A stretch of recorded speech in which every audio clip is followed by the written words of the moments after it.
Hi, my name is Lena, and I'm terrified of water.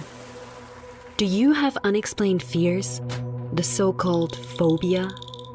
A lot of people have, and people fight them in different ways. And I overcame my fear, but you will never guess how it happened. Watch this video to the end, and you will find out how I once screwed up in the pool when I had my period in front of everyone. My parents don't know how it has happened. It's just that one day I came back from the water park with a panic fear of water.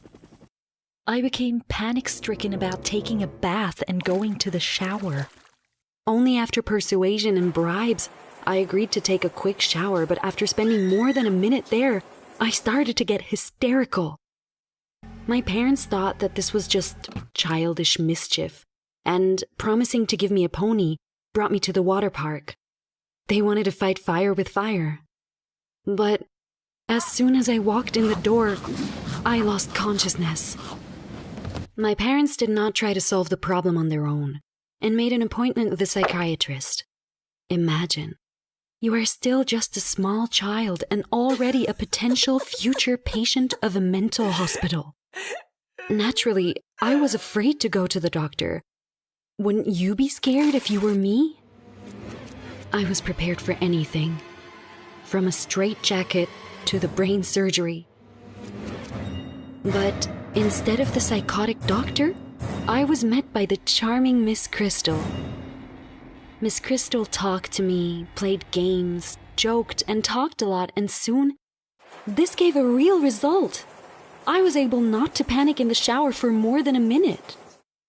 But I couldn't solve the other thing, a feeling of emptiness. It was as if something was missing, but I didn't understand what exactly. My sessions with Miss Crystal resulted in me being able to take a bath as well as a shower, but the inner longing grew stronger. Miss Crystal said the problem was in the past. My brain was somehow protecting me. After a couple of years of training, progress stopped. I almost stopped being afraid of water, but an inner longing for something filled me.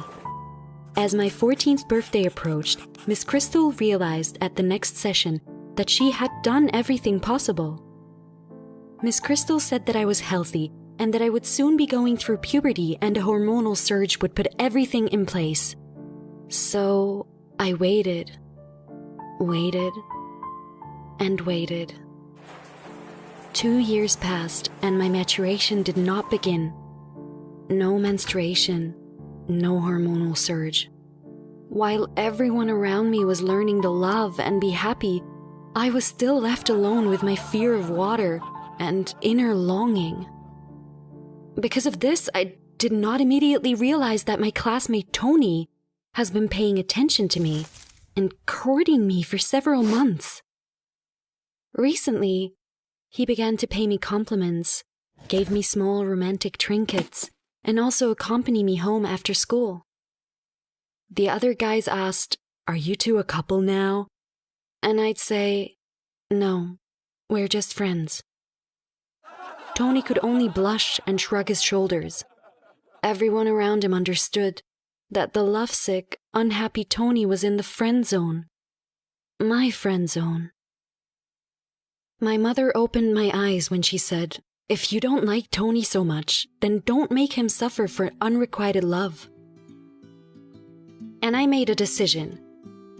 The next day, as soon as I met Tony, I gave him a big hug and a kiss. God, Tony was so happy and embarrassed that he actually blushed.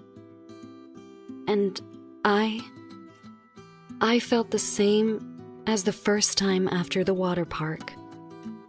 My legs buckled, and I would have fainted with fright if Tony hadn't caught me. Of course he was in shock. It's not often that a girl literally falls over from a kiss. We tried again, and again, and again, and each time it was worse. I think Tony began to suspect that something bad had happened to me. And I realized that I was starting to go crazy with self-hatred and shame in front of Tony. It was not his fault that I was like this, and I was not even trying to give my beloved all of myself. It made me so mad.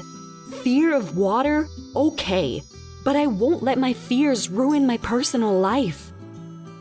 Would you be able to sit back in such a situation?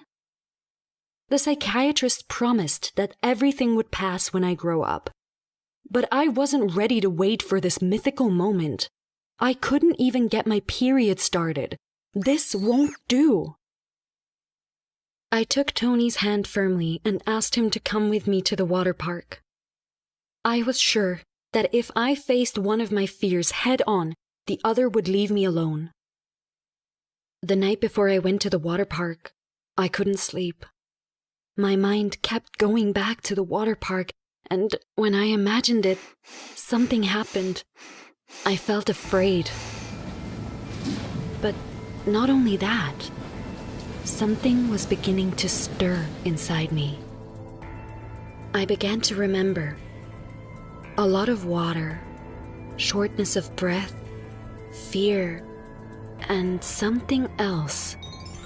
Something unfamiliar. I had been so sick since this morning. My stomach churned and I was dizzy. At breakfast, I burst into tears over a bowl of cereal, terrifying my mother. But I was determined. Before entering the water park, I had a panic attack. But Tony was there and we went on. On shaky legs, I went to the locker room and, almost fainting from fear, came out of it, preparing to enter the water. Tony pushed me to the edge and I sank into the pool and nothing happened. To my surprise, I was able to relax in the pool. But that wasn't what I wanted from this trip. I wanted to grow up. We swam a little, and then I noticed a steep hill. My heart immediately started pounding harder, and I realized that I was on the right path. Tony stayed to catch me at the bottom. I climbed to the top, looked into the bottomless abyss of the pipe, took a deep breath, and climbed inside. Inside, I slid down swiftly, bouncing at the joints of the pipes. Faster and faster, bouncing more and more often, the walls around and below me vibrated. The pace accelerated. I realized that I was overcome by an incomprehensible feeling which could only be... With a loud squeal, unable to control myself, I began to writhe in the tube, completely shaking with an orgasm. And then I remembered everything. As a child, I secretly climbed the slide, and during my way down, I got a pleasure that was not intended for children. I fell into the pool and couldn't swim out. I was literally dragged up from the deep by a passing girl. The psychiatrist was right. I really suppressed the memory of it. And just in case, along with the water, I began to be afraid of everything sensual. And then I flew into the water with all my might. Unable to get up, I went to the bottom, but I was immediately caught by strong male hands and pulled to the surface. Tony was so masculine, strong, handsome. I realized that I loved him very much, and I really wanted him. But we didn't manage to enjoy the moment with a passionate kiss, for example, because a heart-wrenching scream was heard nearby. People pointed their fingers at us, even rescuers ran to us, and everyone asked loudly if I was okay. I was pulled out of the water, and there I saw that the entire pool was painted red, with my blood. My first menstruation in my life took place in the pool, and even after an orgasm. I would burn with shame if I didn't want to climb Tony as much as I would climb a tree here and now. We said an awkward goodbye to everyone, and he escorted me to the locker room.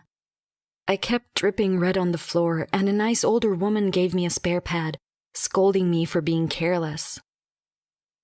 I didn't say it was my first time, in many ways. Although, the other first time had to wait until my first period was over. Have you ever had your brain deceive you in an attempt to protect you? Tell us about it in the comments. Also, Like and subscribe to the channel so that you don't miss new stories.